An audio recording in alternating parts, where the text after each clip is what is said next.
कि मुझे ऐसा लगता है कि उनको कांग्रेस का इतिहास याद आ गया सुरजेवाला जी को। आप सब ने देखी होगी, एक फ़िल्म है एक्सीडेंटल प्राइम मिनिस्टर, और ये मनमोहन सिंह जी के बारे में है। और उनको ऐसा कहा गया था, शायद उनकी ज़बान पर वही शब्द चढ़ा हुआ था, और इस तरह से मुझे लगता है कि वो एक गलती कर गए। उन्होंने नायब जी पे कहते कहते कांग्रेस पर ही एक तरह से उन्होंने कथन कर दिया है। नायब सिंह जी तो मैं कहूँगा कि एक चुने हुए मुख्यमंत्री, और पूरे प्रदेश के 2024 के चुनाव में हर विधानसभा में जाकर जनसभा करके और अपने ऊपर जनादेश लेने वाले मुख्यमंत्री के रूप में हैं। ज़रूर कांग्रेस के प्रधानमंत्री ऐसे थे कि जिनकी सभाएं नहीं होती थी और जिनका चयन किसी अन्य कारणों से हुआ है, क्योंकि सबको मालूम है उस समय सोनिया जी खुद बनना चाहती थी, जिसमें रुकावटें आए, जिसके कारण से फिर उनका चयन उस संयोग से हुआ, और इसीलिए उन पर जो फिल्म बनी उसका नाम वही दिया गया, एक्सीडेंटल प्राइम मिनिस्टर, जो सुरजेवाला जी ने शब्द इस्तेमाल किया है। तो मुझे लगता है कि वो अपने पर ही ले गए, और उनको शायद कांग्रेस का इतिहास अपना जिया है, वो हृदय में तो जमा ही हुआ है। इसलिए मुझे लगता है कि वो उन्होंने अपने पर ही एक तरह से वार कर लिया है। और नायब सिंह जी जन आदेश के द्वारा, हरियाणा के जन आदेश के द्वारा चुने गए, जनता के समर्थन के द्वारा और उसके बाद विधायकों के समर्थन के द्वारा खुद उनके ही नाम पर चुने गए शानदार मुख्यमंत्री। एक उनका ये भी कहना है कि उन्हें ढूंढ कहा गया, मतलब एक जनसभा के दौरान। देखिए, वो वीडियो मैंने देखा,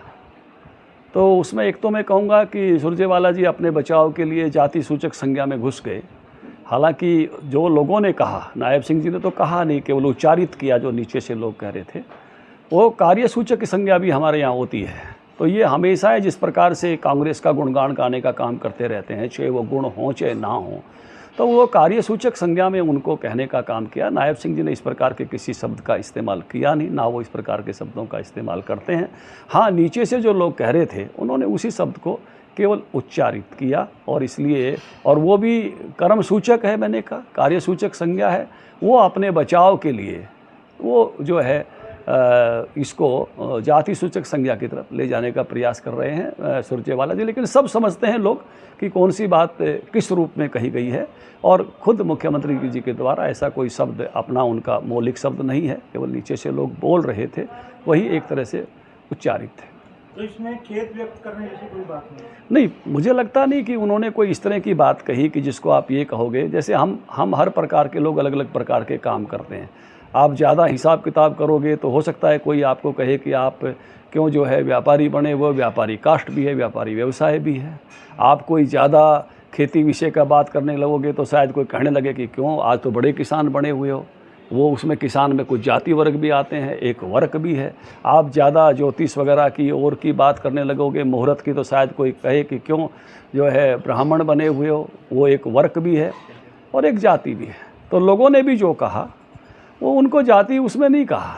उनको कार्यसूचक में उसमें कहा, कार्यसूचक संज्ञा में कहा, और इसलिए वो उसको अपने उसके लिए, अपनी डिफेंस के लिए, अपने आप को मैं कहूँगा कि ये बनाने के लिए कि मैं बड़ा ये हूँ, थोड़ा सा अपने को, जिसको इसमें आदमी सिंपैथी लेता है कि आपने वहाँ कहा वहाँ कहा, तो सब उसके भाव को भी समझते हैं, शब्दों को भी समझते हैं, और इसलिए उनके भाव भी वहाँ बिल्कुल स्पष्ट हैं, कोई ऐसे भाव नहीं है, ना उन्होंने उस प्रकार से कहा है, और उन्होंने केवल उच्चारित कहा है, कोई मौलिक शब्द उनका नहीं है। और तो इसलिए इस प्रकार की उसमें वो अपने बचाव के लिए घुस रहे हैं सुरजेवाला जी। क्योंकि संकल्प पत्र की जब बात आई, भाजपा लगातार ये करती रही कि विशेषज्ञों से बात की गई है, और इसमें जो आर्थिक आधार है उसी पैमाने पर जो है किया जा रहा है, और समहाउ अब जो है जो कांग्रेस के अध्यक्ष हैं उन्होंने भी ये बात कही है। पहले तो आपकी इस पर प्रतिक्रिया जानना चाहेंगे, क्योंकि बहुत शानदार आपने आज बात उठाई है, और मुझे इस बात की 2 दिन से, जब से खड़गे जी ने ये कहा, तो मुझे लगा कि कांग्रेस पार्टी को रियलाइजेशन हुआ है। संकल्प पत्र जब जारी किया हमने तब भी कहा था, संकल्प पत्र बना रहे थे तब भी कहा था, उनके पिछले संकल्प पत्रों पे भी कहा था कि कांग्रेस पार्टी और कई सारी पार्टियां बजट के बिना अनुपात के अपनी घोषणाएं करती हैं और जन आदेश लूट ले जाती हैं, बाद में उसको पूरा नहीं कर पाती तो सरकारें रिपीट नहीं होती। और इसी बात को अब कांग्रेस के अध्यक्ष खड़गे जी ने स्वीकार कर लिया है।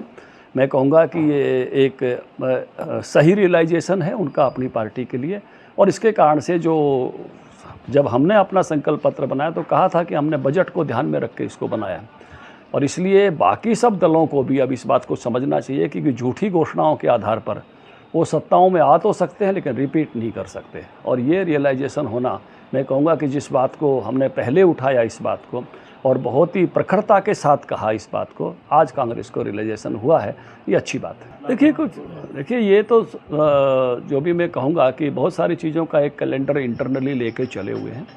और उसमें कुछ चीज़ों को 100 दिन में पूरा करने का भी उसमें जब बातचीत हुई अंदर, हमने हालांकि उसको अनाउंस नहीं किया, नहीं तो बाकी चीज़ों के लिए भी हो सकता है कि भाई ये 100 दिन में क्यों नहीं, सरकार की बजट और बाकी चीज़ों के साथ अपनी प्राथमिकताएं होती है। तो मैं ये मानता हूँ कि पहले 100 दिन में बहुत सारी चीज़ें आपको ज़मीन पर दिखाई देंगी।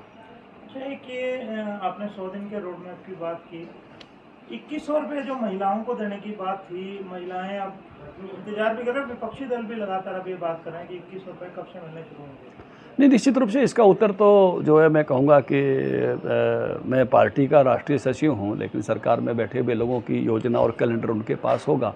इतनी जल्दी प्रारंभ कर सकते हैं। लेकिन निश्चित रूप से मैं कहूँगा कि जो घोषणाएं हैं वो सब पूरी होंगी। तो आपको लगता है कि जो नायब सिंह सरकार है अब एक्शन मोड में है? नहीं, निश्चित रूप से मुख्यमंत्री खूब दौड़ रहे हैं, अच्छा काम कर रहे हैं, भर्तियों वाला काम बहुत अच्छा हुआ, खरीद अच्छी हो रही है अनाज की सब स्थानों पर, तो एक त्यौहार भी बहुत अच्छा गया है, पूरा प्रदेश एक स्मूथ मोड में है। सर, जो घोषणा पत्र है भाजपा का, तो आमतौर पर सियासी माहौल में घोषणाएं कर दी जाती हैं, तो इसके फाइनेंशियल इम्प्लीकेशन, इसकी भी क्या कोई भाजपा तैयारी करती है? हमेशा करती है। पहले भी मैंने घोषणा पत्र 2019 का तैयारी करने का दायित्व मेरे पे था, केंद्रीय चुनाव पत्र घोषणा पत्र की कमेटी में भी मैं था, और अभी भी ये घोषणा पत्र आपको मालूम है कि अध्यक्षता उसकी मेरे जुम्मे थी। हम हमेशा बजटीय प्रावधानों को ध्यान में रखकर ही आगे बढ़ते हैं कि कितनी चीज़ों को कैसे कैसे पूरा किया जा सकता है। तो और इसकी अब स्वीकृति कांग्रेस ने भी मान ली है कि वो झूठे घोषणा पत्र अनाउंस करती थी, झूठे वादे करती थी, झूठी गारंटियाँ देती थी, जिसके कारण से वो सरकार को परेशानियाँ और रिपीट नहीं हो पा रही हैं। ये खड़गे जी ने भी स्वीकार कर लिया है।